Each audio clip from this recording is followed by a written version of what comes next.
Okay, so why don't we get started? As far as like what's going on right now, this week we're going to start on Chapter 7. So we're going to make a transition from I think 3.6 in the text now to section 7.1 and 7.2. As far as the assignments that have been assigned, the exam was posted yesterday. Okay, it'll be due next Monday. A few helpful hints here. Some of the data sets you're not going to be able to put in StatCrunch. Easy thing to do is just to open it in Excel, save it, then just download it into StatCrunch like you normally do. If it's a really small data set, you can copy it to clipboard and just paste it right in StatCrunch, okay? So whatever works, right? One other thing with my stat lab I've noticed is sometimes when I sync the grades, it's supposed to automatically sync the grades to Canvas, and it's not. Sometimes when I resync, some weird things are happening. So if you see anything like that, just let me know, okay? I think the majority of the stuff's kind of worked out, but okay. Any questions on anything before we get started? Everybody's good? Okay. So what we want to do today is we want to start to make this, and so we're going to start off, everything's going to go back to this big picture of statistics, right? We start off with our question, and we said that the question really determines a lot of things, right? It determines, what we're going to study, the variable, the who and the why determines the population and the sample. Then we talked about collecting data, and we saw from activity 1 that collecting the data is really an important stage, because if we collect it poorly, if it's not a random sample, what happens? Well, our values are centered around some value that's not the bullseye, right? That affects the accuracy. If we don't have a large enough sample, that's going to affect how scattered out our values are, or precision, right? And then finally, we got to Chapter 3. And we've been spending I think 3 weeks now on Chapter 3. It's a really long section. And basically, we've been talking about how do we take data, how do we boil it down, plot it, how do we describe those plots. And kind of the goal is that we're trying to estimate the numbers that are going to characterize the plot for the population or population parameters. And this is where we're at right now. And up to this point, it's been pretty simple. I mean, relatively speaking. If you look at the grades, like the midterm grades, I have over 100 students taking this class. I think there's only 4 or 5 people that are in trouble. And that's not surprising, okay? Because this part of the course is pretty easy. But now we make the transition to the harder part. And so the rest of this semester is going to be spent talking about this thing called a statistical model. And basically, a statistical model is going to be like the plot for the whole population. And that's not something we have a lot of familiarity with. So we're going to spend a lot of time talking about this. And now we're going to go ahead and move on once we do that, and we're going to talk about how we make decisions. Once we have a statistical model, how do we make decisions? And we noticed that we already have a little bit of an idea how to do this. We talked about relative standing, right? Relative standing was one way we made decisions. How likely were we to get a certain value? What did we do? We looked at where that value stood once we knew what the population distribution looked like, okay? So this is kind of a foretaste of what we're going to be doing, how everything fits together in this process. And so we have to start off with this question of what is a distribution? And kind of long story short, we can think of a distribution as really the histogram if we had the entire population, okay? And so really it tells us, you know, what values the variable in the population can take on, and it tells us how likely those values are. If you think about a histogram, right, if the bars are really tall, that's telling you that the distribution is very likely to have values in that interval. And distributions, technically, they're actually functions, but we're going to tend to think really exclusively in terms of plots. We're not going to get into the mathematics of distributions. If you want to learn that, you can take 412. I'm teaching that now. That's the mathematics of it. We're going to think of everything graphically. It turns out you can do a lot that way. Because really that distribution is the curve we're trying to fit the data to, okay? So we're getting data, we're making a histogram, we're trying to draw a curve through that. That's going to be our distribution, and the sample is going to kind of estimate what that curve should look like, right? So here's kind of an example. We're going to take some quantitative variable, say like blood pressure, right? That's quantitative, it has units. And this is the diastolic blood pressure for 1,000 Swedish men. And notice that this blue is the histogram. What's wrong with that histogram, by the way, when they plotted that? What should they have done with that? It's kind of a nasty looking appearance, right? It's not really nice looking. What could they have done to make that look a little nicer? Or what should they have done? Kind of chopped up. They should have made the bins a little bit wider, right? So now you can kind of look at data, plot the data, and you can be kind of critical, okay? If they had made the bins a little wider, it would have approximated this red curve a little bit better, right? So this is kind of the idea. The data is approximating this curve. This curve is giving us the distribution. And so we can see that this is telling us, you know, the data values go roughly between 50 to 130, and they have kind of like a nice symmetric shape. Okay? Maybe a little bit of a right skew, but not too much. So going back to the big picture, here's what we're thinking of now. We're taking our data, we're plotting it, and we're getting this kind of smooth curve. And this smooth curve is going to end up being our statistical model. Okay? Based on this smooth curve, we're going to say that it has a certain type of distribution. And then from there, we're going to go ahead and make decisions. So this is where we're going from. The descriptive statistics is going to give us this smooth curve, and we're going to find out that we can do a lot with that. Once we know what that curve looks like, we're going to be able to do actual computation with that, okay? All right, so how do we do this? Well, the most common distribution, the most common curve that almost all of you are familiar with is the bell-shaped curve. That's a normal distribution. And it turns out we can do a lot with that. So what does the normal mean? What's a normal distribution? Well, this is an abnormal distribution. We're certainly not going to use a distribution looking like that, right? It's a paranormal distribution, but very hard to find. And finally, normal distribution. And that's kind of the common bell-shaped curve that everyone's used to. That's what we're going to do. Okay, so seriously, what is a normal distribution? Well, you know, the way we think of the normal distribution is kind of like, has kind of like a bell shape, okay? So it looks something like this. Notice a couple of things. If you had to describe that, how would you describe it? Well, first you'd say it's unimodal, has one peak, and it's symmetric. The symmetry is really important. And so that means that the mean and the median are going to be the same values. They're going to lie at this line of symmetry.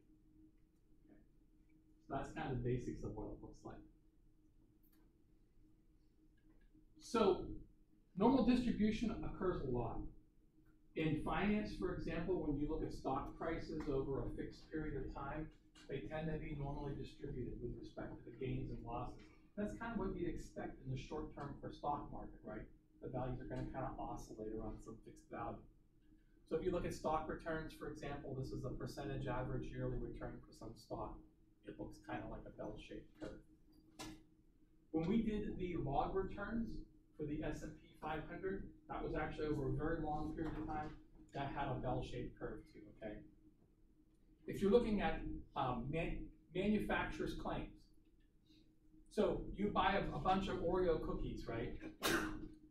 And Oreo advertises that the filling is 3.1 grams. And you go home, you say, I'm going to test that. And you scrape off the filling and you weigh it. Is it going to be exactly 3.1 grams? Everyone knows it's not, right? There's going to be some sort of distribution, okay? So it turns out that when you're looking at deviations from the manufacturer's claim, they're going to have these sorts of bell-shaped curves, okay? And we're going to actually do an activity with Oreo cookies. Not with Oreo cookies, sorry, but just the weight, sorry. And finally, when you get to medicine, a lot of things having to do with body measurements tend to be normally distributed. Blood pressure, like this right here, height, IQ, tend to have that sort of bell-shaped curve, okay? Now, the really interesting thing, not at all obvious, is when you look at variables, and even the variables don't have a normal distribution, we're going to see that the normal distribution is still relevant. So the normal distribution is actually, we're going to see relevant to all variables, even if they don't have a bell-shaped curve. And how that comes into being, we're gonna find out later on. So the normal distribution does a lot for us. Now, one thing to remember about this bell-shaped curve, this normal distribution, is that it's not reality. It's not 100% correct. So, for example, if you think about it, nothing has a normal distribution. I'll give you a $10,000 challenge. If you can find one thing that has a normal distribution, I'll give you $10,000. Okay? It doesn't exist. I'll give you a really quick example to show you why. Consider IQ. Okay, so this is the distribution for human IQs, okay, in adults. The average is 100, okay. You can see it, this is the data, this little, rectangular outline, and this is the normal distribution, and it fits it really well. That's the well-known fact. But can IQ really be normally distributed? Think about the implications, okay? A normal distribution goes from minus infinity to positive infinity. So can you have someone that has a negative IQ? I know there are some people you wonder some days, right? about them, but we know that it can't, okay? So the idea is that this is just a model. It's not reality, okay? But it comes really close. It captures the main features of what IQ looks like, but we can't take it too literally. It's not 100% correct, okay? But we're going to see that we can get really good, reliable conclusions from that. So what makes a normal distribution normal, okay? We're going to see actually that normal distribution is very, very simple. We're going to start off with a term that we're going to be using a lot, parameter. This is the term that you really want to know. So what is a parameter? It's a number that describes really what the plot of the population values look like, right?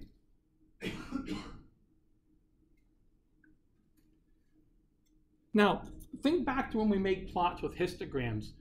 What were the things that we wanted to describe? What were the numerical, characteristics that we tried to pin down? For a histogram, we needed what? Outliers, shape, modes. What else?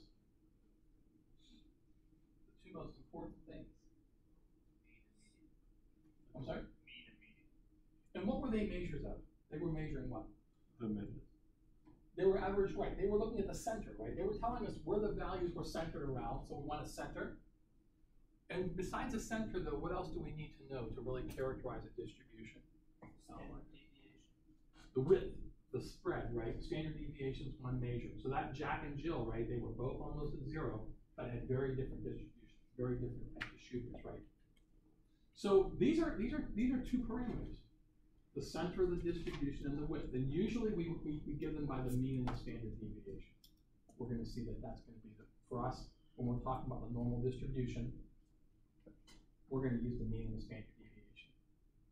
Now, why would we use the mean as opposed to the median for the normal distribution? What's special about the normal distribution? It's symmetric. So we know that when we have symmetric distributions, right, we're going to use the mean for the center and the standard deviation for the width. And it turns out that for the normal distribution, that's all you need. If you know those two things, you tell me where the center is, you tell me what the width is, that uniquely defines it, okay? So the center is always going to be where the mode is, right? Where the median is. And the width is going to be given by the standard deviation.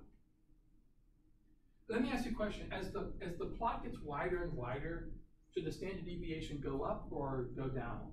What do you think? What would happen? It would go up. Go up, right? Because it's a measure of the width. The standard deviation is a measure of the average distance from the mean, right? So as the plot's getting wider, the points are getting more dispersed, the average distance from the mean is going to increase, right?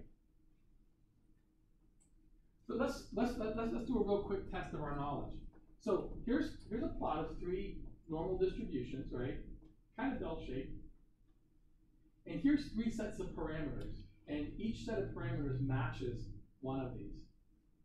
So which one goes with which? Can we make sense of this? The smallest one would be, or the one with the 2. What's the sign?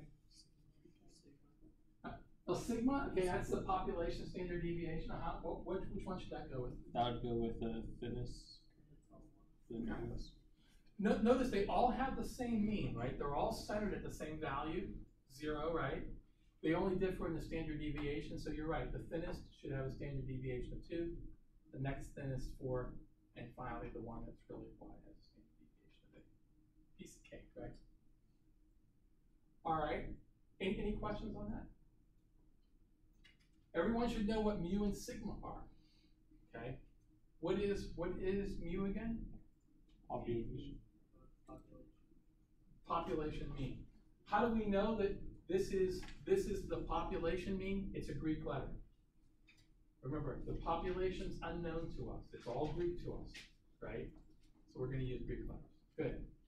All right. So let's go for a harder one now. So here's 4 normal distributions now. Those are the parameters, and they're all plotted on the same scale. This is 0, okay? They're all plotted on the same x-axis. So who wants to take a shot at one of them? Some of them are kind of easy. Don't make me use the red laser pointer. What do you think? Which can you get one of them? Go ahead. Go for it. Some of them are a little easy.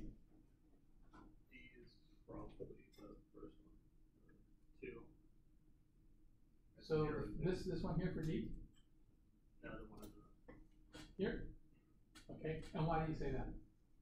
because it looks like it's in the bound, so normal number. No, it's negative. Anyone want to help? Go ahead. What? Go ahead. Which one? I think it's the first one you see because you can see it's like 1, 2, and it's closer. So it should be like. So how do we know? So you want to say that this one is C? How do I know that? What tells you that? Because I'm running out of options. First, I know the last one should be A because the standard deviation is wider. So what are you using to make that decision? Are you using which of these parameters are we looking at first here? Which is the easy one? I'd start by looking at what the population mean is, so that immediately narrows it down into negative, it's positive, it's sitting at 0. So like from Right. delta, I can immediately tell that it's the number 2 one because it's the only one that has a mean at 0. Okay, and that's kind of what you're doing too. I just want to kind of put it into words, right? So I'm looking at the mean where it's centered, right? So this one's centered at 0, right? So that must be D. This one is centered at a positive value, right? So that must be positive too. So now we're down to these last 2. So C and A must be one of these 2. And how did you figure out that C was this one? Because the standard deviation versus that one is shorter.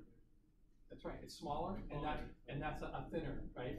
So it should go what? It should go what? C, D, B, and A. Is that good? Okay. So we can tell a lot just by looking at the plot. Okay, by looking at the shape. Any questions on that? Good. All right, so what makes a normal distribution normal? I mean, it has a lot of properties. It's symmetric, it's bell-shaped, it goes from positive to negative infinity. But a lot of distributions do that, actually. I mean, you don't have familiarity with this, but take my word on it. That's not the defining characteristic. Okay, there's lots of things, Cauchy distribution, a lot of distributions that have these properties. What makes a normal distribution normal is the fact that it follows the empirical law exactly. That's the key factor, okay? I could give you a function for that curve, but just suffice it to say, this is the real property, okay? So what is the empirical law? Does anyone remember? We had another name for it. What was it called? The 68? 68, 95, 99.7. That's the empirical rule. And what we said was, we said that when we had mound-shaped data, right? So this is the mean. We think of the mean as like the origin, right? And we're using standard deviation like a ruler here, stepping out. We said that what? We said that about 68% of the values are within one standard deviation. About 95% of the values are within two standard deviations. About 99.7% is within three standard deviations. The key word is about, okay? And this was really nice. I mean, one of the really cool things about the empirical rule is it works whether or not you're looking at the population or the sample. And that's really nice. Because for the normal distribution, we're going to see a very strong restriction. It only works when we're looking at the population distribution. If you give me a sample, the normal distribution breaks down. It's not a normal distribution, actually. So that's kind of an interesting fact. But here's how we're thinking about the normal distribution now. Notice I went to the population. I have a nice curve here, right? Again, the mean is like the origin, the center. I'm stepping out, and units of standard deviation, but they're population standard deviations, right? And now what the normal distribution says is exactly 68% of the values are within one standard deviation, exactly 95%, and so on. Okay, and this is the distinction, right? Okay, so let's take a quick break. We'll load this data set up. When we come back, we'll start to actually do some computations. Okay.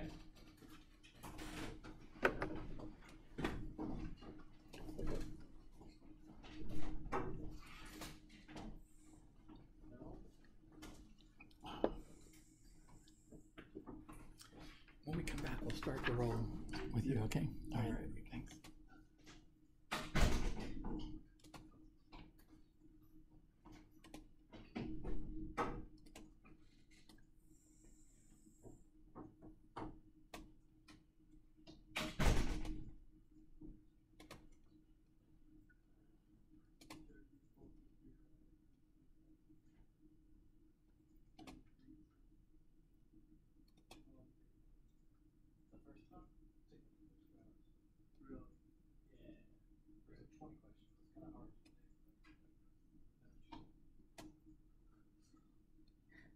But the second time it's not hard at all, because like anything you get, it'll give you the answers. They're all similar. They're like that almost like, yeah. Or just changes in certain numbers or like one way. Yeah. And then like some questions are just easy. They don't change. I took some of those. That's not what. I don't know.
All right.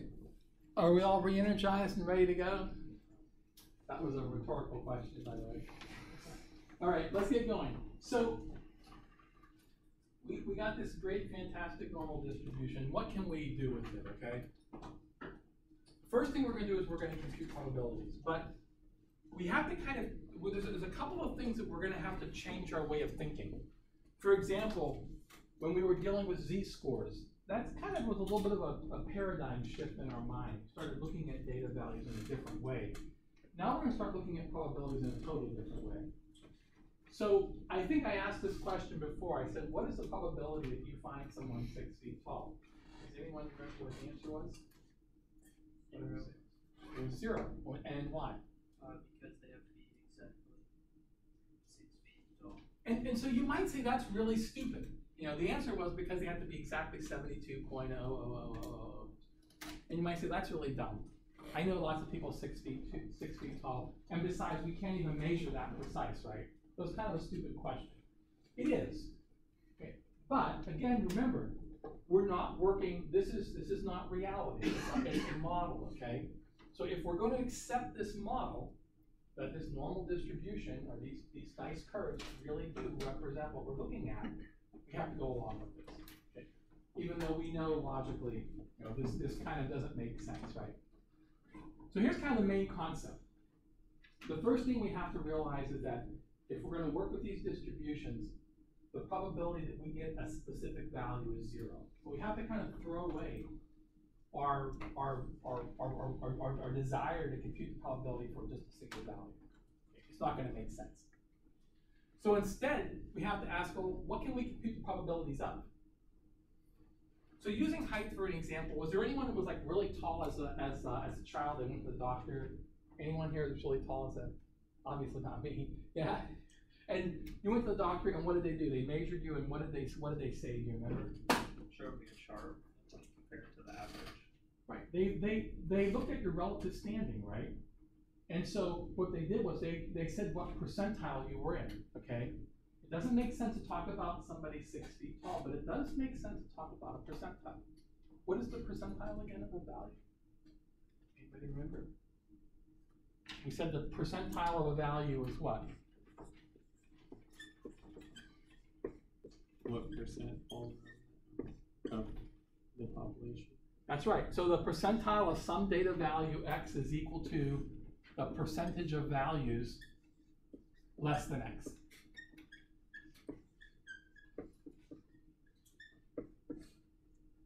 So if, for example, if you were, I don't know, maybe 8 years old, okay, and maybe you were 5'5" by the time you were 8 years old, they would say, what percentage of people are less than maybe a person your age is 5'5"? What is your relative standing, right?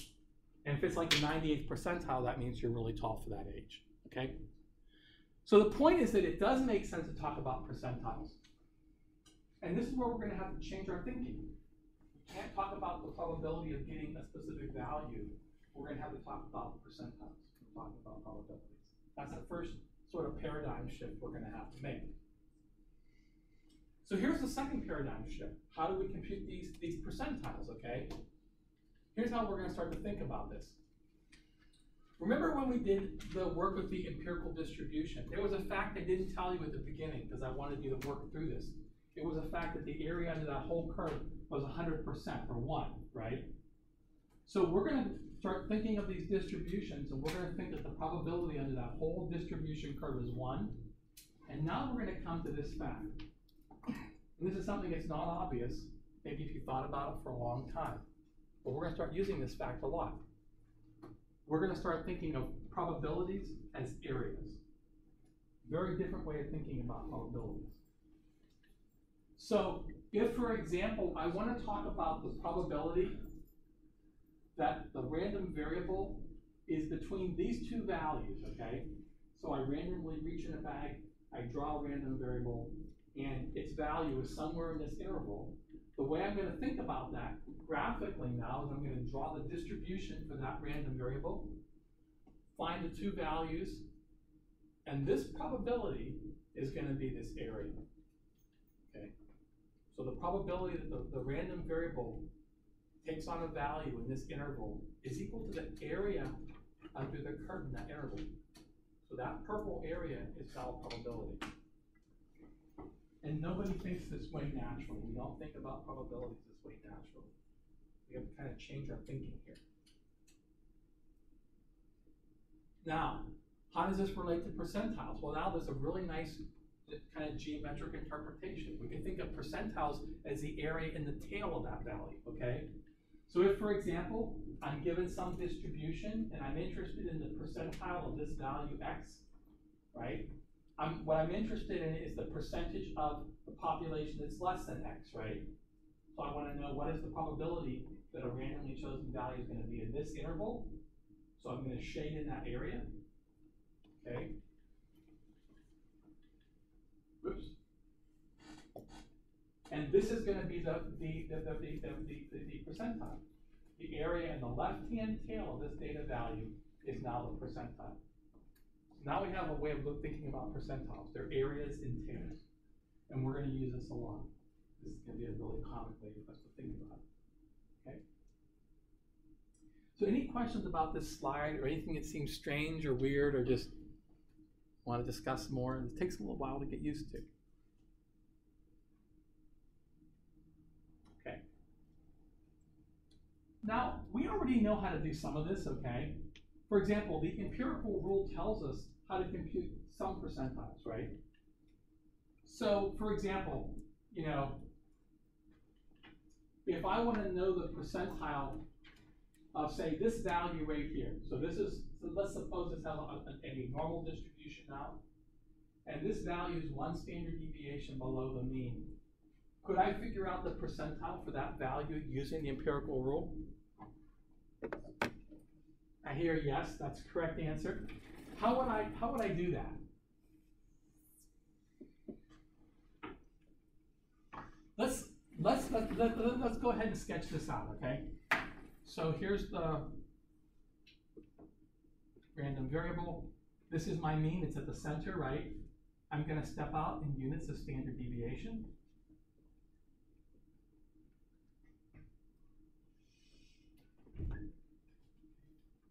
One standard deviation below, 2 standard deviations below, 3 standard deviations below, up, up, up.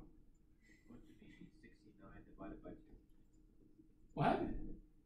Percentage of 1 standard deviation divided by 2. So you divide it in half. Oh, okay. So step us through it. How is this going to work? Here's my value. I want the area here. This is going to be the probability, right? The whole area, it goes up to 99 points, whatever, depends on how many standard deviation going out. And then you take that, you subtract it minus half of 1 standard deviation. So that should be the total. Okay. So what would my answer be finally? What would it be? I've been doing cases all day, so 2 times actually creating mathematics in my head. So does anyone want to help out here? Kind of flesh out this idea? What do you think? Let me use a calculator. Okay. Well, while you're doing that, so what does the empirical rule tell us about 1 standard deviation away? Let's kind of start from there, right? 68% that lie plus or minus 1 standard. So it tells us that this area is 68%, right? So 34 on this side. So what's in the tail here? How much probability is in the tail? 42. Close.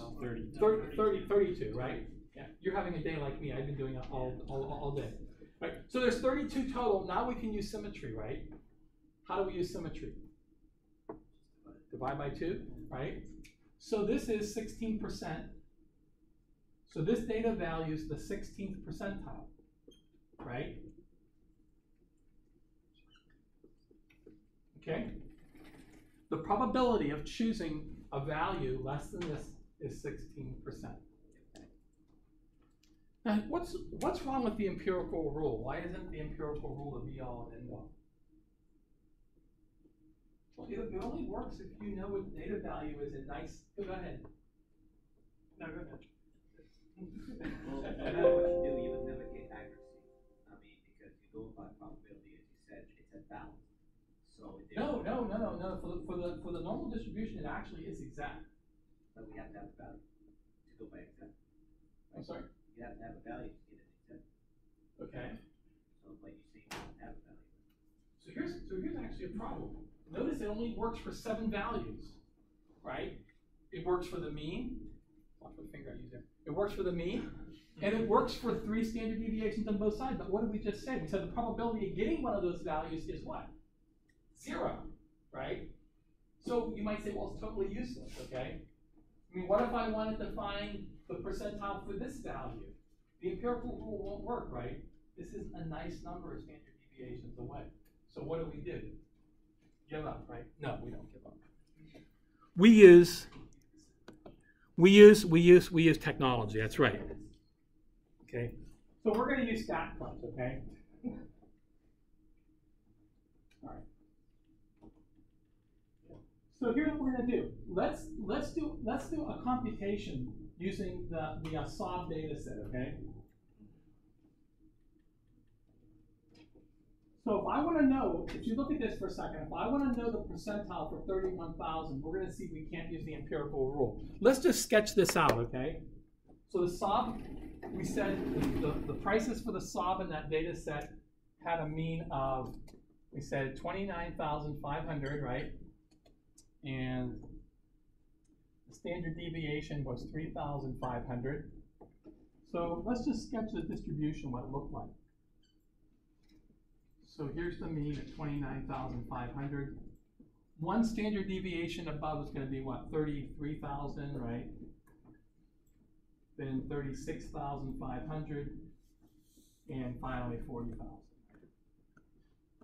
Okay. And then here we're below, so we're what, 3,500 below. So this is 26,000, 22,500, and finally 19, right? And it looked kind of bell-shaped. Like this. So now I want to know what the percentile is for 31,000, which kind of sits here, right? Oops. Try it again. There we go.